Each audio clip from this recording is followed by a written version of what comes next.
The Gulf War occurred during a period when the happiness levels in the U.S. Congress were on an upward trend under the presidency of George H.W. Bush the Elder, who very clearly had a happy temperament. As indicated in this chart, his State of the Union addresses had the second lowest frequency of use of sadness words of the 14 presidents from 1934 to 2018, with only the good-natured, bumbling President Gerald Ford scoring as happier. Therefore, my book's hypotheses indicate that the cause of the outbreak of the Gulf War should be the overestimation of the resolve of America's adversary, Iraqi President Saddam Hussein.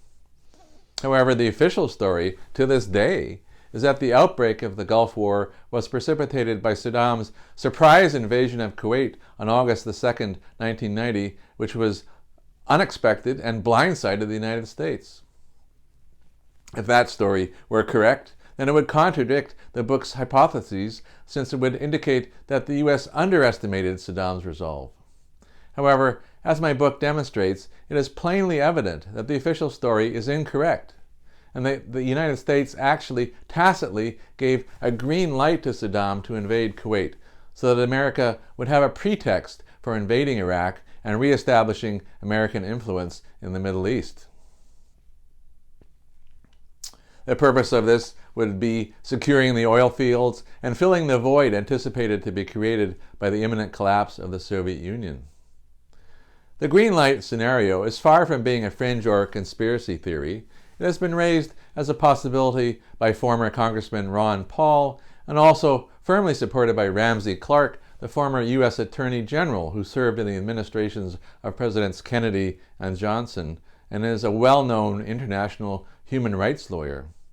It has also been supported by academics such as Robert Boyle, an eminent professor of international law at the University of Illinois.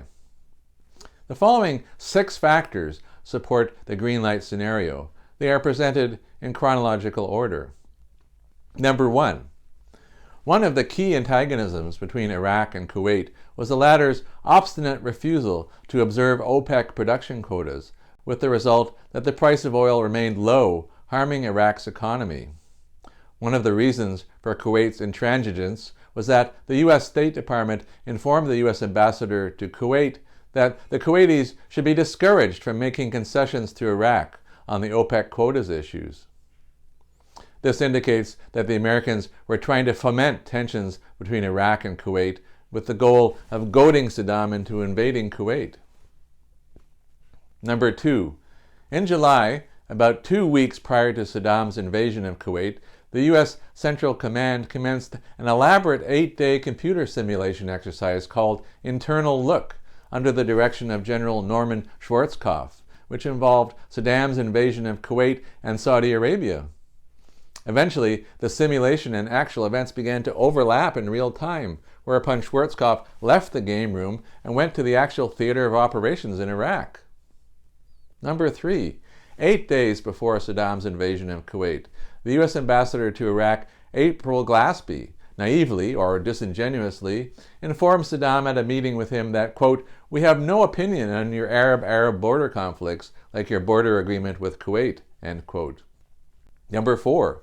By July 27, 1990, 6 days prior to Saddam's invasion of Kuwait, the Pentagon obtained satellite photos showing that Saddam had increased his forces on the Kuwaiti border to 100,000 troops, and that there was clear evidence of an impending attack, such as increasing supply lines, securing munition stocks, and augmenting communications infrastructure.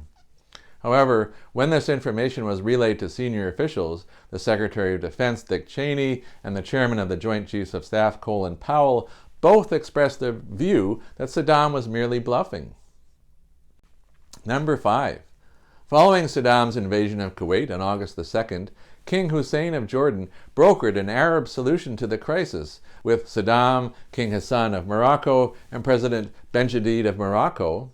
The deal proposed that Saddam would leave Kuwait, providing that the Arab League, which was then meeting in Cairo, would not condemn Saddam, and that the ruling Al-Sabah family in Kuwait did not return to power. However, President Bush then proceeded to torpedo this proposed deal by threatening to withhold foreign aid from several other Arab countries, such as Egypt, if they supported it.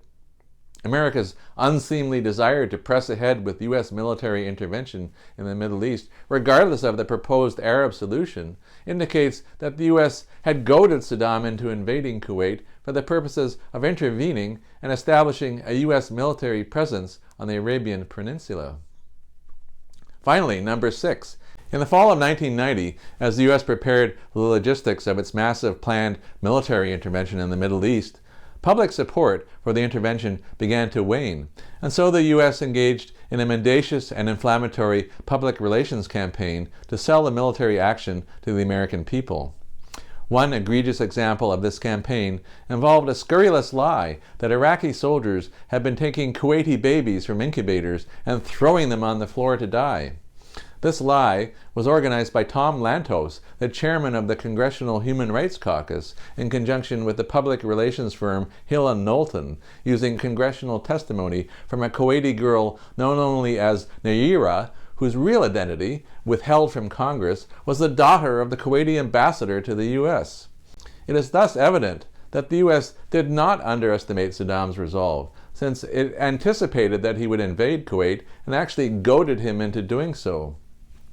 Furthermore, the U.S. actually overestimated Saddam's resolve, since it thought that he would also invade Saudi Arabia, whereas there is no evidence that he ever intended to do that.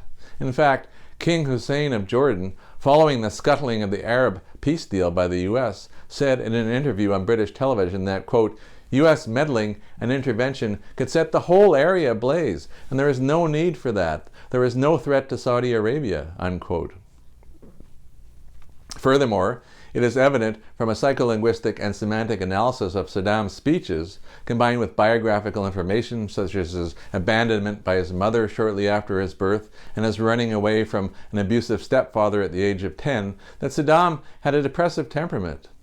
This increased Saddam's susceptibility to America's green light signal, since he underestimated America's resolve to intervene in the Middle East.